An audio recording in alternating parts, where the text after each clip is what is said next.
very like, in fact, Edward VII, who turned out to be a good king, but famously said, it's come too late. But just on the palaces, I mean, obviously this is the symbol, the centrepiece, the flag, of course, all important, that flagpole with the Union flag flying at half-mast. She wasn't keen on it, though, as a home. I was going to ask you that. She preferred Balmoral, she preferred Scotland, she preferred Berkhamsted. And actually, when the king died, and that was much more of a shock in many ways than the Queen dying, given that she's 96, there was an air of expectation, even though it is shocking because she's been with us so long.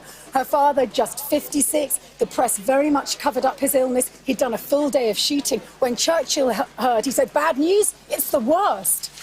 But Churchill insisted that the Edinburghs, as they were then, Philip and Elizabeth, left Clarence House. Philip didn't want to, and nor did Elizabeth, because she liked to please Philip, and insisted that the monarch came and lived with her young family here in Buckingham Palace. Fantastic, thank you very much indeed. And it's quite a thought to conjure with mentioning her first Prime Minister, Winston Churchill. Then the Prime Minister was old, the monarch was young. Well, and 70 years later, roles reversed just 2 days ago, wasn't it? Absolutely extraordinary. And he actually said, but she's just a child, and then very quickly talked of her extraordinary, astonishing authority and reflectiveness in someone who's just an infant. He said, a reminder of just how young she was, and of course, Charles now in his 74th year. We need to wish our king all the best. He's got quite a job in front of him the next few days. Well, that is the point that Lord Woolley was making.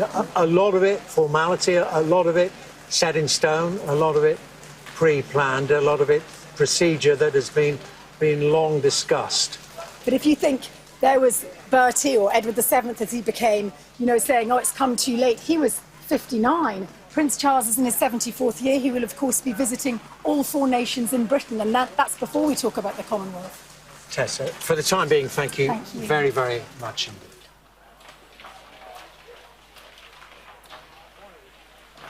Good evening, you're watching Sky News on a momentous day for the nation. Her Majesty the Queen has died after 70 years on the throne. King Charles III is now the monarch. The Queen passed away at Balmoral this afternoon, just 2 days after she appointed the new Prime Minister. Queen Elizabeth II was the rock on which modern Britain was built. Our country has grown and flourished under her reign. Britain is the great country it is today because of her. A sombre evening for the country and the world as the monarch's death is marked at the royal palaces. The royal family together to support the Queen in her final hours, flying to Scotland to be with her. A nation in shock, unbelieving of the news of the death of the woman who has reigned over all of us for all our lives.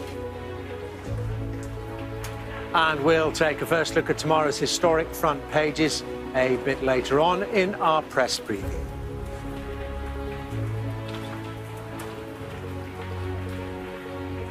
Good evening. Well, it's a moment like no other in the past 70 years. The passing of a monarch like no other. Her Majesty the Queen died this afternoon at the age of 96. It was at her beloved Balmoral and was, Buckingham Palace said, peaceful. Her son is now King Charles III, and he said tonight that his mother's death would be felt throughout the country, the Commonwealth and the entire world. Well, we'll hear the tributes to Her Majesty tonight and look back at her long and incredible life. With our first report tonight, Jason Farrell reports on the day that the Queen died, that marked the end of an era. At some point today, nearly everyone will have stopped what they were doing and absorbed the news. A notice was placed at Buckingham Palace. Flags were lowered. Our longest-serving monarch is gone. Only on Tuesday did she look robust, appointing the 15th Prime Minister to serve during her reign. In a statement, His Majesty the King said, "The death of my beloved mother, Her Majesty the Queen, is a moment of the greatest sadness for me and all members of my family. We mourn profoundly the passing of a cherished sovereign and a much-loved mother. I know her loss will be deeply felt throughout the country, the realms and the Commonwealth, and by countless people around the world.